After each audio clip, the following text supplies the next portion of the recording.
The day my husband died started like any other. Alex kissed me goodbye, his laptop bag slung over his shoulder as he headed out for a business trip to Singapore. "I'll call when I land," he promised. "Love you, Sophie." Those were the last words I heard from him. Or so I thought. I'm Sophie Chin, and at 32, I became a widow. At least that's what everyone believed, including me. The call came at 3 a.m.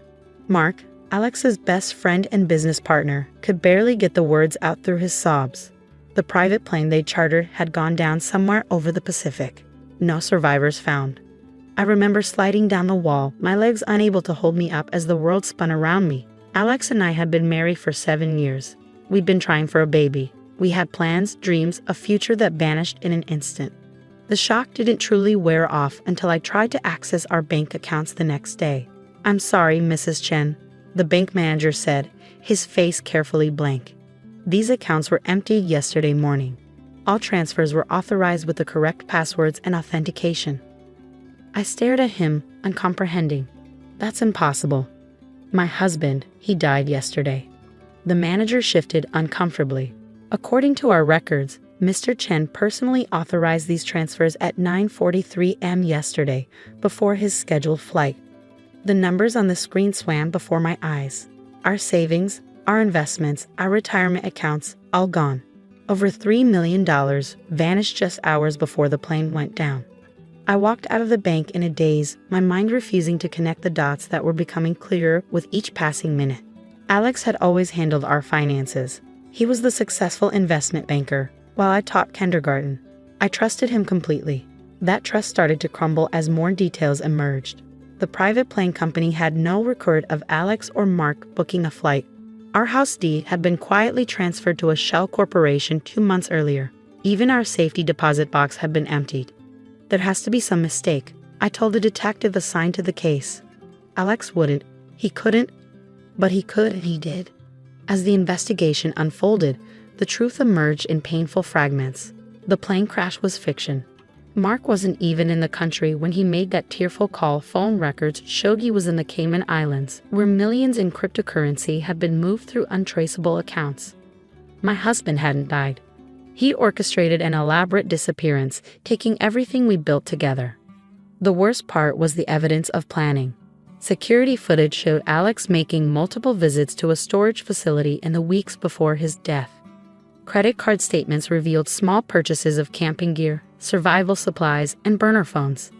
He'd been preparing for months while sleeping beside me every night. Our friends were stunned. "He seems so devoted to you," they said. "You two were perfect together." Were we?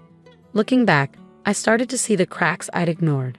The late-night phone calls he'd take outside, the business trips that grew more frequent, the way he changed passwords and insisted on handling all our finances. I'd been a fool, blinded by love and trust.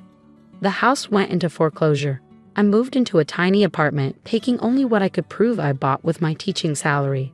The life insurance company denied my claim, citing evidence of fraud.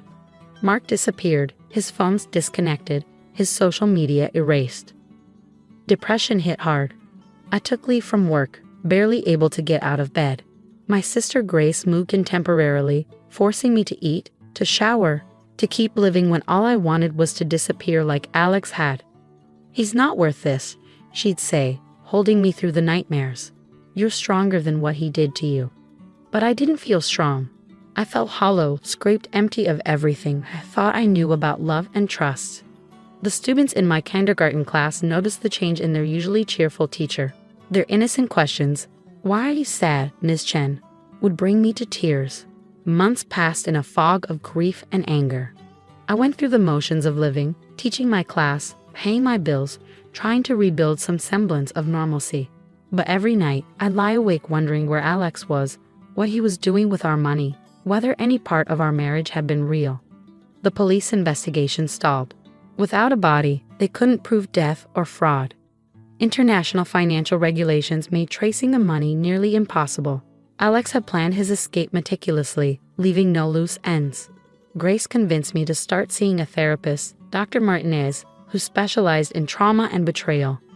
In her quiet office, I began to unravel the threads of my marriage, seeing patterns I'd missed. "He love-bombed you," she explained. The whirlwind romance, the lavish gifts, the constant attention. It was all designed to create deep trust quickly. People like Alex are master manipulators. They study their targets, learning exactly how to make them feel special. I remembered our courtship, how he'd seemed too good to be true, sweeping me off my feet with grand gestures and declarations of love. How quickly he wanted to merge our lives, our finances, our futures. But 7 years, I whispered. Who could pretend for 7 years? Sociopaths can, she said gently. To them, relationships are transactions. They can mimic emotions perfectly while feeling nothing real underneath. The truth was like acid, burning away the last of my illusions. Alex hadn't loved me. I'd been a long con, a cover story, a way to build legitimate wealth he could steal. Our whole marriage had been a carefully constructed lie. 1 year after his death, I filed for divorce on grounds of abandonment. The paperwork felt final, like closing a book I never wanted to read again. I changed my name back to Sophie Lynn, refusing to carry his name any longer.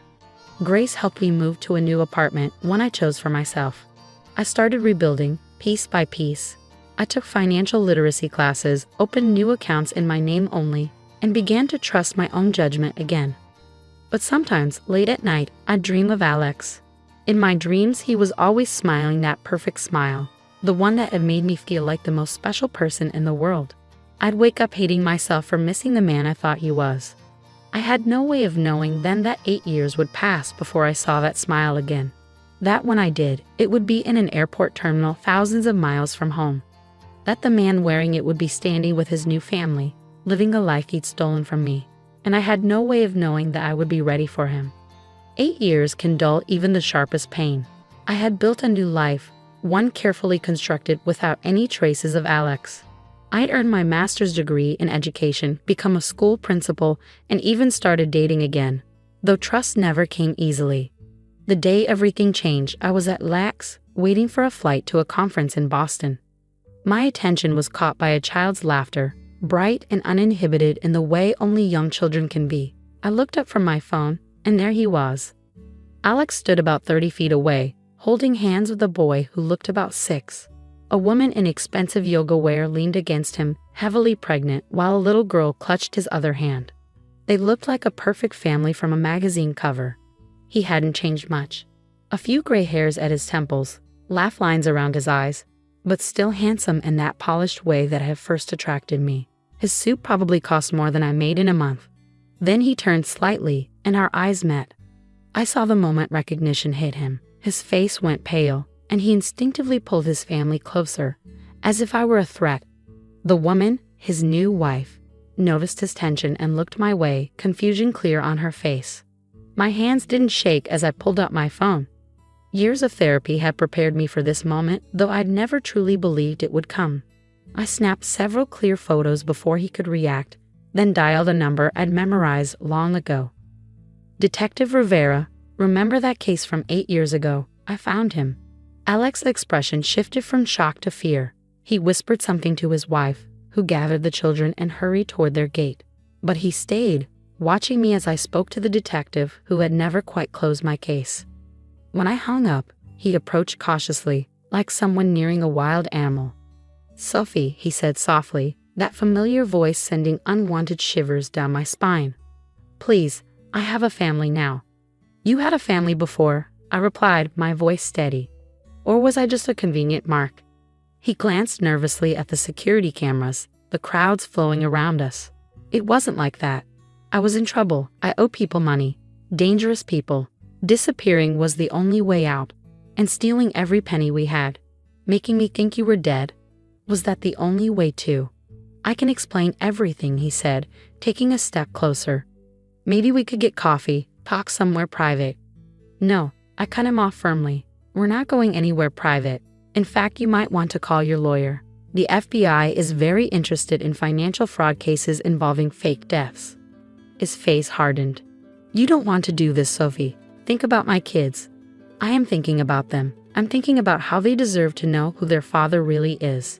Just like your wife deserves to know she married a con man." Security officers were approaching. I'd mentioned a possible fraud suspect when I called Rivera. Alex saw them too and straightened his designer jacket. "You're making a mistake," he said quietly. "I'm not the same person I was back then."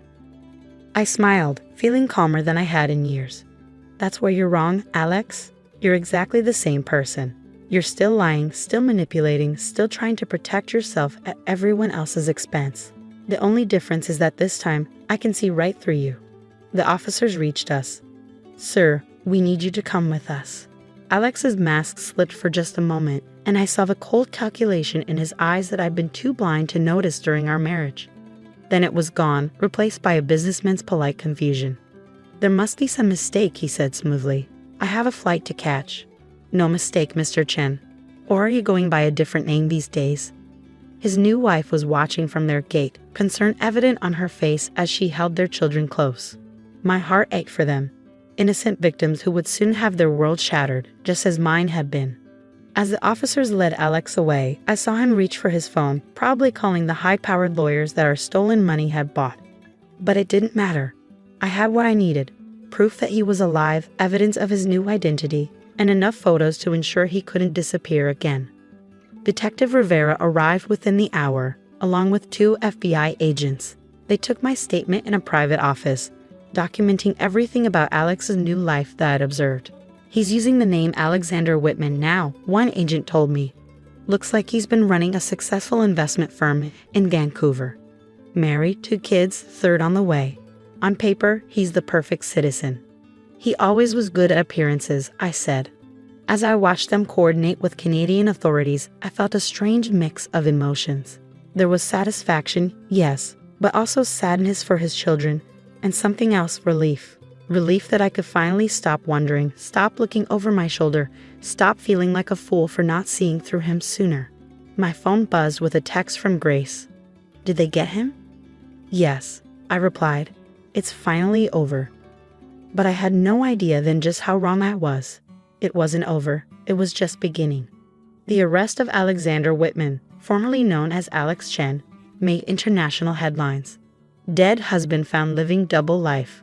Multi-million-dollar fraud scheme exposed. The story was too sensational to ignore. His new wife, Rebecca, reached out to me through her lawyer. She wanted to meet, to understand. We arranged to talk at a neutral location, a hotel conference room with our attorneys present. She was beautiful, younger than me, and visibly pregnant. Her eyes were red from crying, but she held herself with dignity. "Did you know?" she asked immediately. "Was any part of your marriage real?" I shook my head. I'm still asking myself the same questions. I thought we were happy. I never saw it coming. She broke down then, her composed facade crumbling. 7 years, she sobbed. "We've been married 7 years. Our children." What do I tell our children? The parallel wasn't lost on me. 7 years of marriage before he destroyed everything. I wondered if he planned to disappear on her too, eventually. The legal proceedings were complex, spanning multiple jurisdictions. The FBI uncovered a web of financial fraud stretching back decades. Alex hadn't just stolen from me. There were other victims, other schemes, other lives he'd ruined. His firm in Vancouver was built on stolen money and fake credentials. Clients' investments had been mismanaged, funds diverted to offshore accounts. The total amount stolen was staggering, over $50 million. Mark, his old friend who had helped fake his death, was found in Thailand and extradited. He broke down under questioning, revealing everything. The plan had been in motion for years before Alex died. They had set up shell companies, established false identities, created an entire shadow financial network. I testified at the trial, facing Alex across the courtroom. He looked smaller somehow, his expensive suits replaced by prison orange. The confident mask was gone, replaced by desperation as the evidence mounted. "Please," he begged when given a chance to speak. "I did it for my family. I needed to protect them." "Which family?" the prosecutor asked coldly. "The one you abandoned or the one you lied to?" The verdict was unanimous, guilty on all counts. The judge showed no mercy, citing the calculated nature of his crimes and the devastating impact on his victims. 25 years, she pronounced. No possibility of parole for 15. Rebecca divorced him immediately. We developed an unlikely friendship, supporting each other through the media circus and legal aftermath. Her children would need therapy just as I had. But they were young. They would recover, build new memories, understand eventually that their father's actions weren't their fault. The recovered money was divided among his victims. I received back most of what he'd stolen from me, plus interest and damages. But the real victory wasn't financial. I visited him once in prison, 6 months into his sentence, not for closure. I found that already. But to tell him something important.